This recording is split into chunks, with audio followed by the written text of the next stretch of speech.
আলহামদুলিল্লাহ, সমূহ প্রশংসা আল্লাহ পাকের দরবারে, যে আল্লাহ তাআলা খাস রহমত করে এই পবিত্র জুমার দিন আমাদের সকলকে হাজির করেছেন। সেই আল্লাহ পাকের দরবারে লাখো কোটি শুকরিয়া পেশ করে একবার মুক্ত কণ্ঠে বলি আলহামদুলিল্লাহ। পবিত্র জুমার দিন জুমার নামাজ আদা করা অপরিহার্য, এটা আমরা সকলেই কম বেশি জানি, বুঝে গিয়েছি। তবে কিছু ক্ষেত্রে আমাদের সচেতনতার প্রয়োজন আছে, দরকার আছে। অনেক সময় কাজকে প্রাধান্য দিয়ে দিই, বা আমাদের আত্মীয় স্বজন যারা আছে তারা কাজকে প্রাধান্য দিয়ে জুমার মসজিদে হাজির হতে পারে না, আর তাদেরকে বলতে বোঝাতে আমরা অসক্ষম হয়ে যাচ্ছি।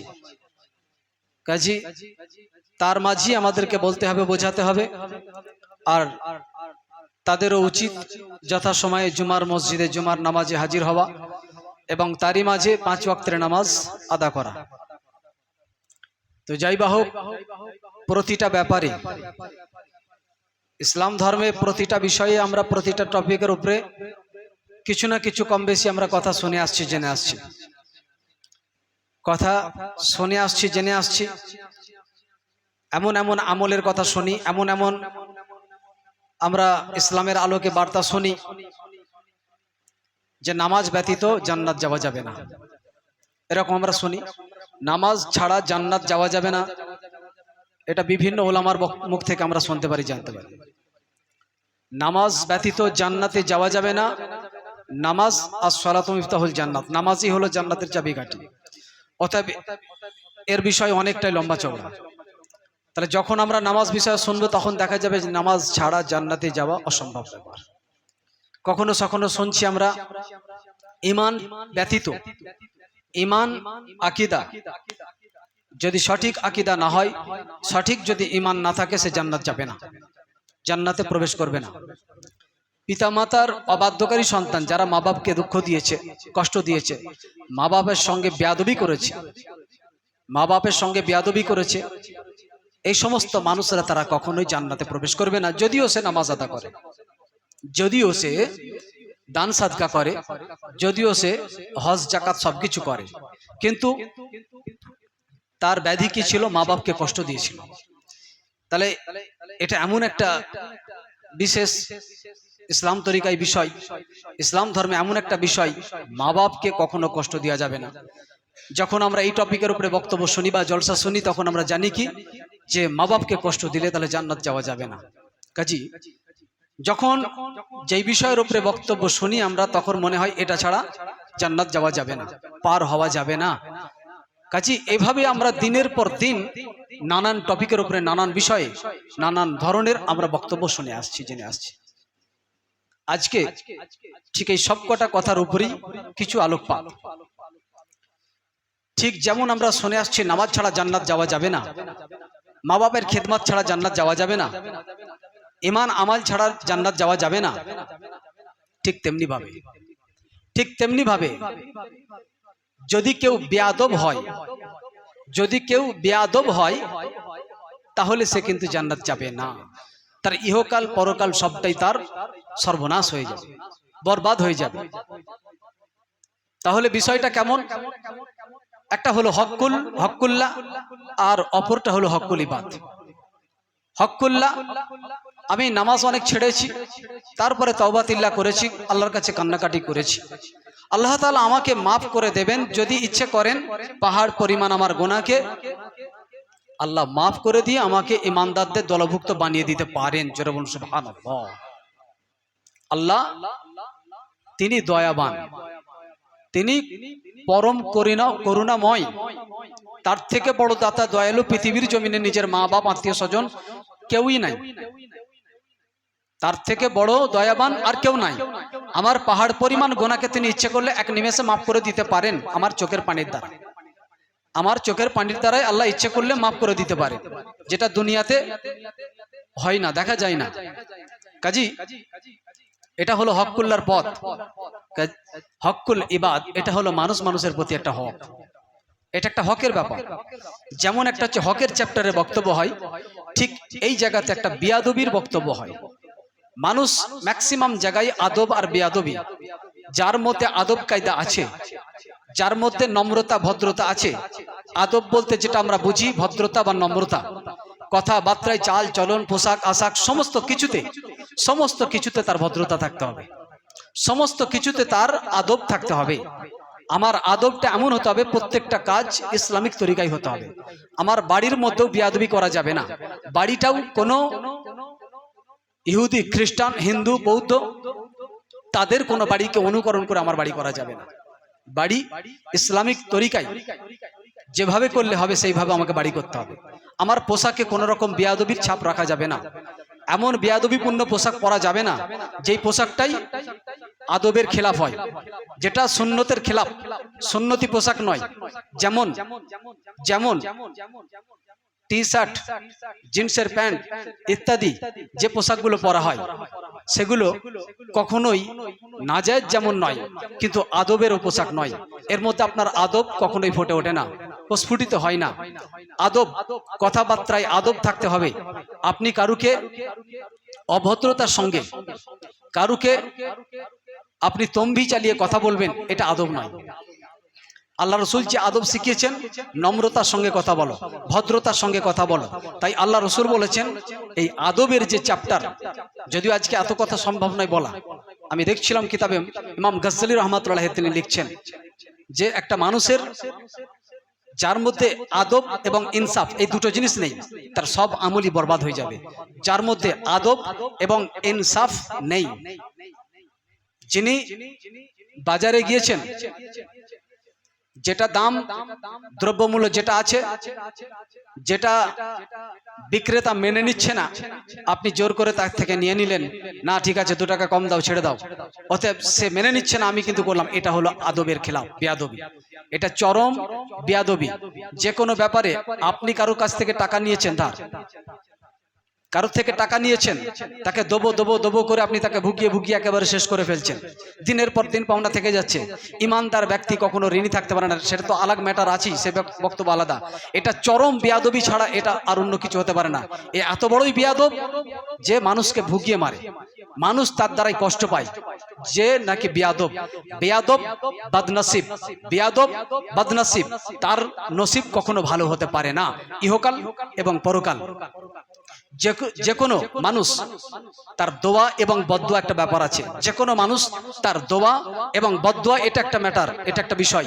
চাই সেটা যে কোনো ধরনের মানুষ হোক, মা বাপ তার সঙ্গে কখনো বেয়াদবি করা যাবে না, বড় ভাই বড় দাদা তার সঙ্গে বেয়াদবি করা যাবে না, ছোট ভাই তার সঙ্গে বেয়াদবি করা যাবে না, স্ত্রীর গায়ে হাত তোলা যাবে না, মারা যাবে না, প্রহার করা যাবে না, তার সঙ্গে বেয়াদবি করা যাবে না, ছেলে মেয়েদের সঙ্গে বেয়াদবি করা যাবে না, পড়োশির সঙ্গে বেয়াদবি করা যাবে না, আত্মীয় সঙ্গে বেয়াদবি করা যাবে না, ওস্তাদের সঙ্গে বেয়াদবি করা যাবে না, ইমাম সাহেবের সঙ্গে বেয়াদবি করা যাবে না, মুয়াজ্জিন সাহেবের সঙ্গে বেয়াদবি করা যাবে না, মুসল্লির সঙ্গে বেয়াদবি করা যাবে না, মুরব্বীদের সঙ্গে বেয়াদবি করা যাবে না, একটা হিন্দু টিচার তার সঙ্গে বেয়াদবি করা যাবে না, ইহুদি টিচার তার সঙ্গে বেয়াদবি করা যাবে না, প্রাইভেট টিচার তার সঙ্গে বেয়াদবি করা যাবে না।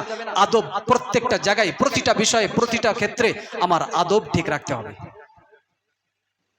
কোন ক্ষেত্রে যেন আমার বেয়াদবি না হয়ে যায়, আদবের খেলাফ না হয়ে যায়।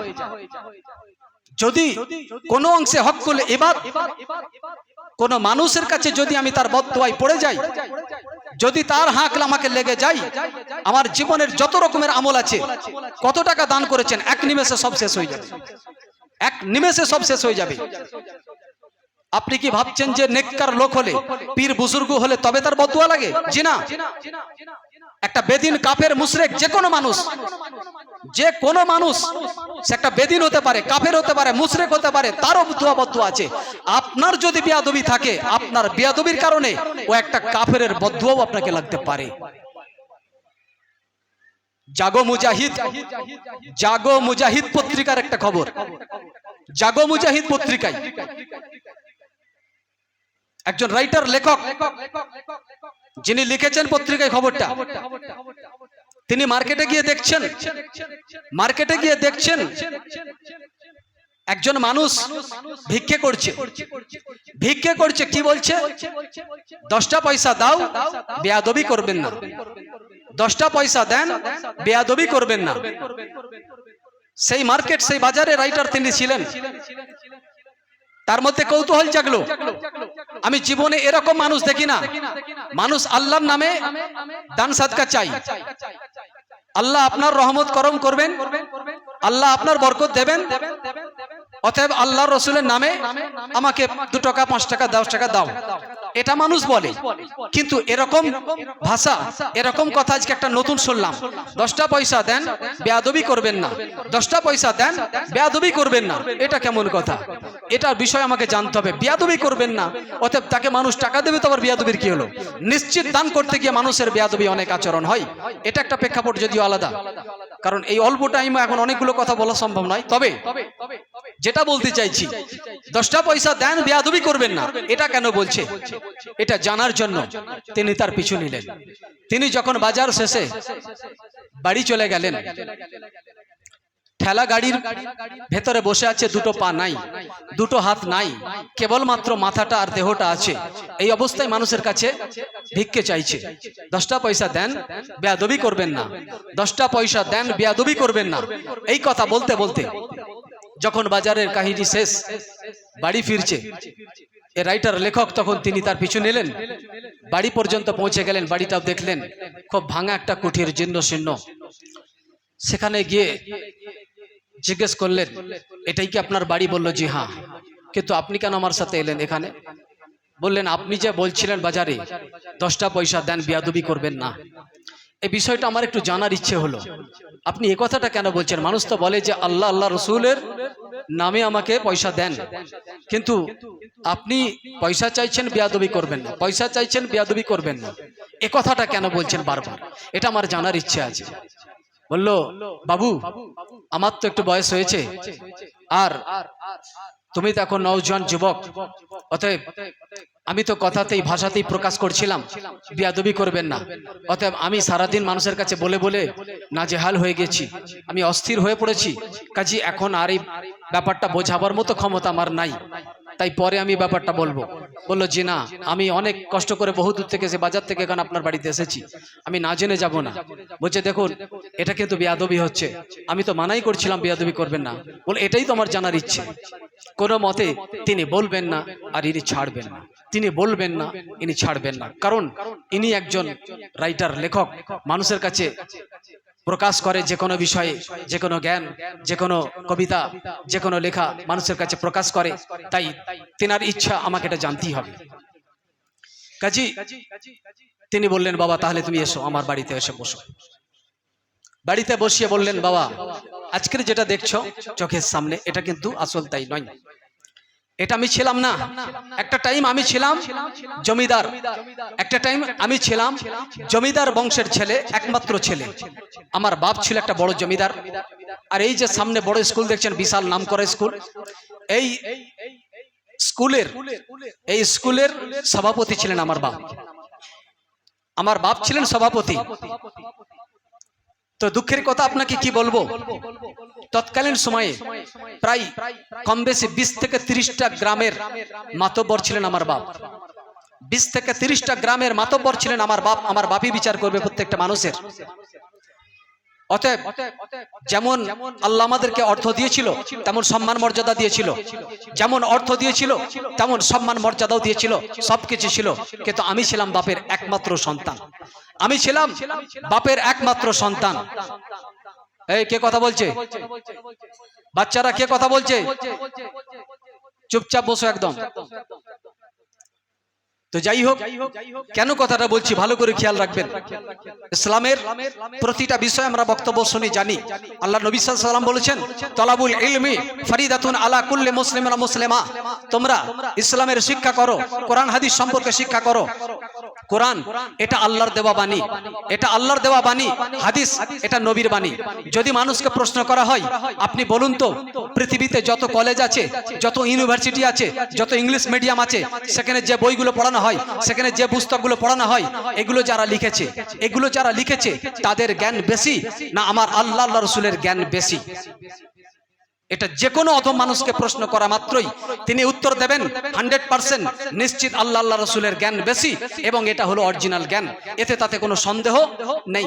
এটা জানার পরেও এদের অবকাশ নাই, এদের সময় নাই, এদের হাতে অর্থ নাই যে সেই কোরআনকে জানার জন্য, সেই হাদিসকে জানার মতো, সেই কোরআন হাদিসকে শিক্ষার জন্য বাচ্চাদের প্রতি সময়, বাচ্চাদের প্রতি অর্থ ব্যয়, এটা আমাদের চেতনা নাই। এটা একটা চরম বেয়াদবি, এটা একটা মারাত্মক বেয়াদবি। এই আদবের খেলাফ এরা বুঝে নিয়েছে। একটা বেদিন, একটা কাফের, একটা মুশরিক, তার লেখা বই পড়তে আমাদের সব সময় আছে, অর্থ ব্যয় করতে পারি, আমাদের চেতনা আছে। শুধুমাত্র চেতনা নাই, কোরআনের জ্ঞান অর্জন করা, হাদিসের জ্ঞান অর্জন করা, এই চেতনা আমাদের মধ্যে নাই, এই চেতনা আমাদের মধ্যে নাই। তাই বলতে লাগে স্কুল কলেজ ইউনিভার্সিটি তাদের স্টুডেন্ট, তাদের ছাত্রদের আচার ব্যবহার কৃষ্টি কালচার দেখুন, আর মাদ্রাসার পড়া ছাত্রদের দেখুন। নিশ্চিত ওখানেও খারাপ ছেলে নাই, ওখানেও বদ আচরণের ছেলে নাই, এটা কথা বলছি না, তবে সংখ্যায় খুবই কম। মাদ্রাসাতেও আছে, সেখানে ভালোটা অনেকটাই বেশি, তবে খারাপ আছে সেটা খুবই কম, সংখ্যায় অনেকটা কম। কিন্তু আপনি অন্যান্য প্রতিষ্ঠান দেখুন, সেখানে আপনি তাদের কৃষ্টি কালচার তামাদ্দুম সেগুলো দেখুন, তাদের কেমন, তাদের ভদ্রতা, তাদের পোশাক আশাক, তাদের খাওয়া দাওয়া, তাদের মানে চলা, তাদের কথাবার্তা, সমস্ত কিছুতে আপনি যাচ করুন, ভালো করে ফলো করুন। এবং এ ব্যাপারে আমি অনেকটাই কথা বলেছি, ভালো করে সেগুলোকে যাচ করুন। আমাদের প্রয়োজন আছে ন্যূনতম কোরআন হাদিসের জ্ঞান অর্জন করা। তবে হ্যাঁ, প্রত্যেকটা মানুষ, প্রতিটা বাচ্চার পক্ষে সম্ভব নয় মাদ্রাসায় পাঠিয়ে দেওয়া, তাহলে স্কুলে পড়াশোনা নাজায়েজ নয়, প্রয়োজন আছে, দুনিয়াতে চলতে গেলে দরকার আছে। সেই সঙ্গে ইসলামের শিক্ষা থেকে বঞ্চিত হলে হবে না। আজকের আমরা যেভাবে বঞ্চিত, কোরআন তেলাওয়াত করতে পারি না, কোরআন পড়তে পারি না, হাদিস সম্পর্কে বুঝি না, আমরা প্রত্যেকটা ব্যাপারে মৌলিক জ্ঞান আমাদের নাই, এটা আমাদের দুর্ভাগ্যের বিষয়। অতএব আমরা যেহেতু পারি না, আমরা আমাদের বাচ্চাদেরকে কেন করছি না, এটা নিজের বিবেককে প্রশ্ন করতে হবে। প্রত্যেকটা মসজিদ এলাকায় মাদ্রাসা না থাকলেও প্রত্যেক এলাকায় মসজিদ আছে, প্রত্যেক এলাকায় মসজিদ আছে। তাই মসজিদে উপযুক্ত ইমামের দরকার, যিনি কোরআনে আল্লাহ কি বলেছেন এই মৌলিক ন্যূনতম জ্ঞান বাচ্চাদের মধ্যে দিতে হবে। হাদিসে কি বলতে চেয়েছে এটা ন্যূনতম জ্ঞান বাচ্চাদের মধ্যে প্রবেশ করাতে হবে। শুধু কোরআন রিডিং পড়তে শিখেছে, হাদিস রিডিং পড়তে শিখেছে, এটা এনাফ, এটা যথেষ্ট নয়, এটাই যথেষ্ট নয়। তাকে জানতে হবে ইসলাম সম্পর্কে, ধর্ম সম্পর্কে বুঝতে হবে। নতুবা অন্যান্য প্রতিষ্ঠান উৎ পেতে বসে আছে, বইয়ে লেখা আছে এক ধরনের, বইয়ের পড়া বাদে তাদের ব্রেনকে ধোলাই করা হয়, তাদের ভিতকে নষ্ট করে দেওয়া হয়, ইসলাম ধর্মকে সংকুচিত করে দেওয়া হয়, কলুষিত করে দেওয়া হয়, তাদেরকে সন্ত্রাসবাদী বলে মানে আখ্যায়িত করা হয়। ইসলাম ধর্মকে কখনোই তাদের কাছে বড় আকারে ধরা হয় না। অতএব এ ব্যাপারে আমরা তো বুঝি না, সেখানে আসলে কি বলা হয়, সেখানে আসলে কি করা হয়, এটা তো আমরা এই সম্পর্কে টোটালটা জানি না। আমরা তো শুধু জানি সেখানে কিছু পুস্তক আছে, এই জ্ঞানগুলো অর্জন করতে হয়, পড়ালেখা করতে হয়, এতটুকুই জানি। কিন্তু আমরা সেই সম্পর্কে টোটাল জ্ঞান আমরা জানি না, আমরা বুঝি না। তাই শয়তান উৎ পেতে বসে আছে, যে কোনো মুহূর্তে আমাদের ঈমানকে ধ্বংস করে দেবে, যে কোনো মুহূর্তে আমাদেরকে ঈমানকে নষ্ট করতে হবে। অতএব শয়তান ডাইরেক্ট আসবে না, মানুষের মাধ্যম থেকে, বেদিনের মাধ্যম থেকে, কাফেরের মাধ্যম থেকে, মুশরিকের মাধ্যম থেকে, তাদের মাধ্যম থেকে যারা ইসলামের ক্ষতি করতে চায়, তাদের ভাষায়, তাদের মুখের দ্বারা, তাদের কথার দ্বারা আমার আপনার বাড়ির বাচ্চাদের তাদের ঈমানের জায়গা কেটে দেবে, ঈমানের ভিতটাকে নষ্ট করে দেবে। এটা মুসলমান বুঝবে কবে? এই বেয়াদবিটা তাদের যাবে কবে? এই চরম বেয়াদবি তাদের যাবে কবে? কবে আদব শিখবে? কবে কোরআন হাদিস সম্পর্কে বুঝবে? অতএব মুসলমান ওই ব্যক্তি, আমরা জানি একটা মুসলমান ছেলে কখনোই কোরআন হাদিসের বরখিলাফ কাজ করা যাবে না, করতে পারে না। এপ্রিল ফুল আজকে কোন প্রতিষ্ঠানটাই হয় না, আমরা তো জানি ওই প্রতিষ্ঠানে খুব উচ্চ মানের শিক্ষা দেওয়া হয়। এপ্রিল ফুল যে করলো, হারাম কাজ করলো, এটা ইসলামের আলোকে চলবে না। যিনি জগৎকে সৃষ্টি করেছেন মহান প্রভু, তিনি বলছেন করা যাবে না। যিনি সারা জগতের নেতা অর্থাৎ আল্লাহ স্রষ্টা যাকে নেতা বানিয়েছেন, সারা পৃথিবীর যত বিজ্ঞানী আছে, যত মহাজ্ঞানী আছে, যত রাইটার আছে, যত লেখক আছে, তাদের বাপের বাপ, তাদের নেতার নেতা আমার নবীকে বানিয়েছে। সেই নবী পাক সাল্লাল্লাহু আলাইহি ওয়াসাল্লাম বলছেন এপ্রিল ফুল মানানো যাবে না।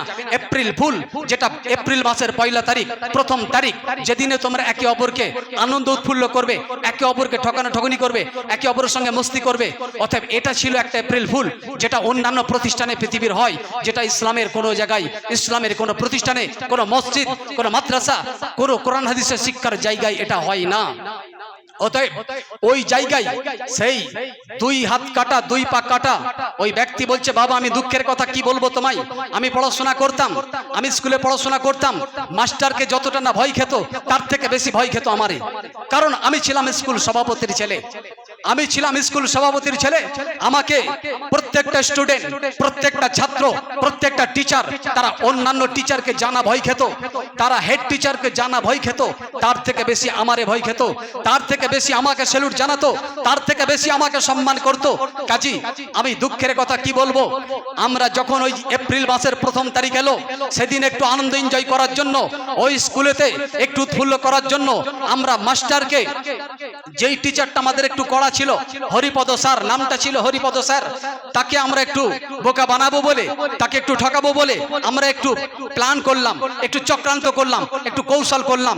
সেই কৌশলের মধ্যে ছিল কি, যে চেয়ারটা ছিল সেই চেয়ারটার মধ্যে পাগুলোকে আমরা ফলস করে দিলাম, যে চেয়ারে বসা মাত্রই উল্টে পড়ে যাবে, এরকম একটা সিস্টেম করলাম। ছাত্ররা টিচারের কথা জানা শুনবে, তার থেকে বেশি আমার কথা শুনবে। তাই এই প্ল্যান করেছিলাম। হরিপদ স্যার চেয়ারে বসতে না বসতে উল্টে পড়ে গেল, বাবারে মা গো করে উঠলো। এমত অবস্থায় ভীষণ রাগান্বিত, তাতে তখন আমরা কুকুরের আওয়াজ শুরু করলাম, বিড়ালের আওয়াজ শুরু করলাম। আরো ক্ষিপ্ত হয়ে গেল, কে করেছে বলো? তখন আমি বললাম, জি এটা আমরা সবাই করেছি। এ কথা বলার জন্য তখন স্যার এসে আমাকে প্রহার করতে শুরু করলো। এই প্রহারের ক্ষেত্রে আমার অসম্মান আমি মেনে নিতে পারলাম না। আমি সভাপতির ছেলে, আমার জমিদারের ছেলে, আমার বিশাল একটা টাকা আছে, আমার বিশাল একটা ক্ষমতা আছে, আমার এলাকায় একটা সম্মান মর্যাদা আছে, টিচার আমার গায়ে হাত তুলেছে, এই অপমান আমি মেনে নেব না। কাজী তখন পকেটে আমার বল ছিল, সেই বলটা নিয়ে টিচারের কপালে মারলাম। এত সজোরে মেরেছিলাম, মারার সঙ্গে সঙ্গে ওখানে পড়ে গিয়ে বেহুশ হয়ে গেছিল। তাই রুমেতে নিয়ে গিয়ে তাকে যখন পানি দেওয়া দিয়ে করছিল, তার মাথায় যখন পানি ঢালা হচ্ছিল, এমত অবস্থায় আমি ভাবলাম যতই হোক এটা আমার অন্যায়, আমি যে কেউই হোক না কেন এটা আমার ছিল অন্যায়। এটা মনে করে তখন আমি স্কুল থেকে লাফিয়ে আমি বাইরে ছুটে চলে যাচ্ছিলাম। ছুটতে গিয়ে শালকাটা আমার পায়েতে এমন ফুটলো, যন্ত্রণায় কাতর হয়ে ওখানে পড়ে গেলাম। পড়ে যাবার পরে আমাকে খোঁজ করে স্টুডেন্টরা, ছাত্ররা, কমিটি বৃন্দ সবাই খোঁজ করে আমাকে তুলে নিয়ে আসার পরে দুইজনকে আমাদের পাশাপাশি শুইয়েছে, আমার টিচার হরিপদ স্যার এবং আমাকে শুইয়েছে। তিনিও বেহুশ, আমিও বেহুশ। হুঁশ ফেরার পরে তখন আমি বললাম, স্যার কিছু মনে করবেন না, আমি আপনার সঙ্গে একটু বেয়াদবি করেছি। তখন টিচার আমাকে বললেন, বাবা যেটা করেছো খুব ভালোই করেছো, অতএব যেটা করেছো খুব ভালোই করেছো, এই বিচার আমি করব না। বলো না স্যার, আপনি আমাকে পারলে আঘাত করে নেন, আপনি আমাকে মারেন। বললো না, আমি যদি মারি তোমার বাপ সভাপতি, সে আমার উপরে রিয়াকশন নেবে, পরে তুমি আমার উপরে রিয়াকশন নেবে, এমনকি আমার এই চাকরিটা পর্যন্ত চলে যেতে পারে।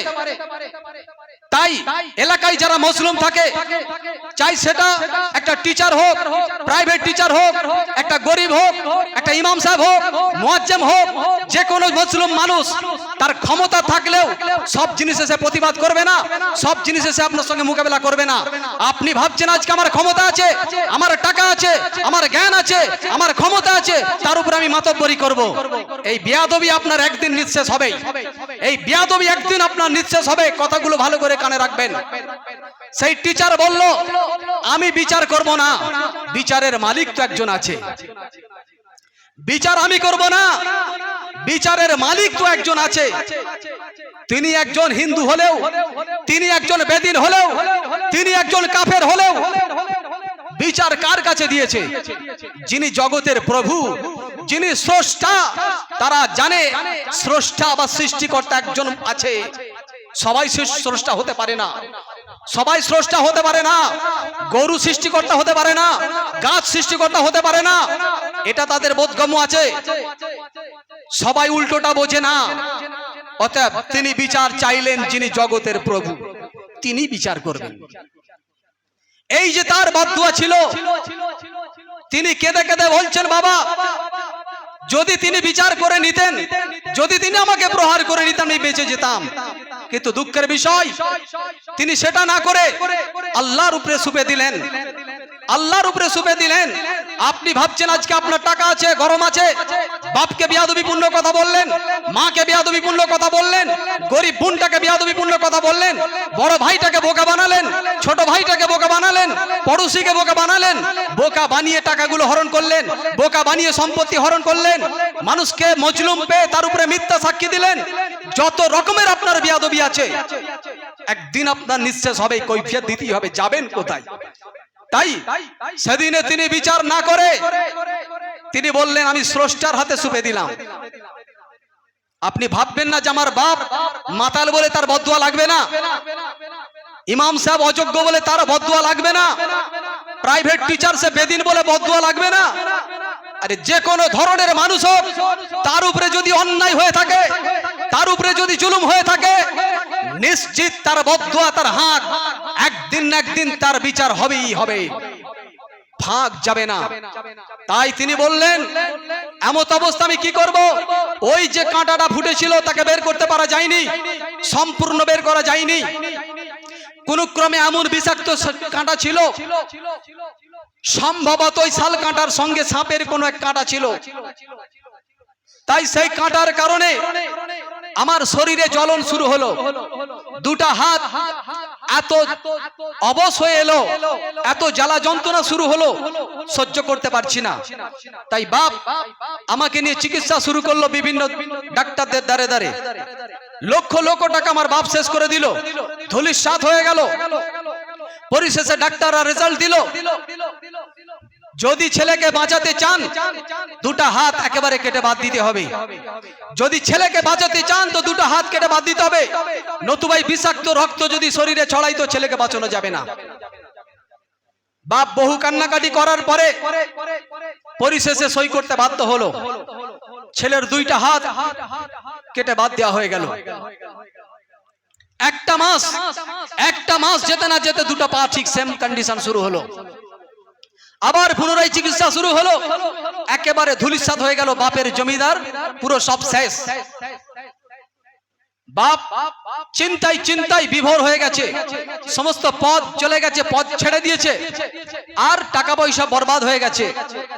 তাই চিন্তায় চিন্তায় জর্জরিত। পরিশেষে ডাক্তারখানায় আবার একই বিষয় বললেন, ছেলেকে যদি বাঁচাতে চান তো দুটো পা কেটে বাদ দিতে হবে, ছেলেকে যদি বাঁচাতে চান তো দুটো পা কেটে বাদ দিতে হবে।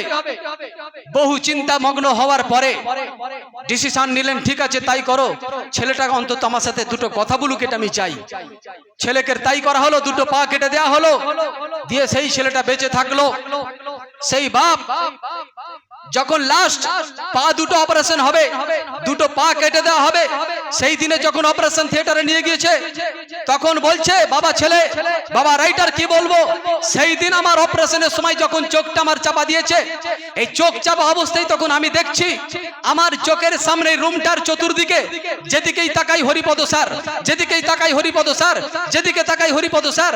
আর আমি যেন শুধু বলছি স্যার আমাকে মাফ করে দেন, স্যার আমাকে মাফ করে দেন, স্যার আমাকে মাফ করে দেন, এই বাক্যটা আমি ইউজ করছি। তখন অপারেশন থিয়েটারে ডাক্তাররা অবাক হয়ে গেল, কি ব্যাপার তুমি এত চেঁচাচ্ছ কেন? স্যার আমাকে মাফ করে দেন মানে কি? এখানে তো হরিপদ স্যার বলে কেউ নাই। তিনারা আর কিছু বুঝতে পারলেন না বিষয়টা। তো যাক, সেখানে ক্ষান্ত করে তার অপারেশন হলো। অপারেশন হলো, এই কথাটা ডাক্তারগুলো তার পিতাকে বললেন, এই ব্যাপার। বাপ যখন বুঝলেন ওই টিচারের বদগয় আজকে আমার এই হাল, আমার ছেলের এই হাল, এই কথাটা শোনা মাত্রই বাপ হার্ট অ্যাটাক করে মারা গেল। টিচারের সঙ্গে বেয়াদবি করার কারণে তার আজকে এই অবস্থা। তাই তিনি বললেন যে বাবা ছেলে আপনাকে আমি কি বলবো, আমার সেদিন এমন একটা বেয়াদবি ছিল, ওই যে এপ্রিল ফুল আমরা জেনারেল শিক্ষা করতাম, জেনারেল শিক্ষা করতে গিয়ে আমি কি মজা পেয়েছি। এপ্রিল ফুল বানাতে গিয়ে টিচারকে বোকা বানাতে গিয়ে, টিচারের সঙ্গে বেয়াদবি করতে গিয়ে আমার এই হাল অবস্থা হয়েছে। অতএব আমার জীবনে অভিজ্ঞতা, যেন কেউ ইসলামের শিক্ষা ছাড়া কেউ ওই রকম এপ্রিল ফুল মানানোর মতো হারাম কাজের সঙ্গে নিযুক্ত হবে, এরকম শিক্ষার দরকার নাই। দ্বিতীয়, আমি যেটা বিরাট আমার জীবনে জ্ঞান অর্জন করেছি, জীবনে যেন কেউ কারোর সঙ্গে বেয়াদবিপূর্ণ না আচরণ করে ফেলে, বেয়াদবি কোনো ভাষা না বলে ফেলে, বেয়াদবি না করে ফেলে, সেই জন্য বা সেই জন্য বাবা আমি বাজারে গিয়ে মানুষের কাছে আজকে ভিক্ষা করে আমাকে খেতে হচ্ছে। আমার হাল শুধুমাত্র ওই বদদুয়ার কারণে, ওই বদদুয়ার কারণে। তাই আমি মানুষের কাছে বলি 10টা পয়সা দেন, মানে আমাকে ভিক্ষা দেন, বেয়াদবি করবেন না। আমাকে দান দেন, বেয়াদবি করবেন না। অর্থাৎ মানুষের কাছে উপদেশটা আমি পৌঁছে দিতে চাই, কোন মানুষ, কোন শ্রেণীর, কোন বর্ণের প্রতিটা মানুষ যেন কারোর সঙ্গে বেয়াদবি আচরণ না করে ফেলে। তো সেই জন্য মুসলমান আমাদেরকে বুঝতে হবে, যদি আমার আদবের খেলাফ থাকে তাহলে আমার সব বরবাদ হয়ে যাবে। আল্লাহ পাক আমাদের সকলকে সঠিক জানার এবং আমল করার তৌফিক দান করুন। আমিন। ওয়া আখিরে দাওয়ানা বিল আলামিন।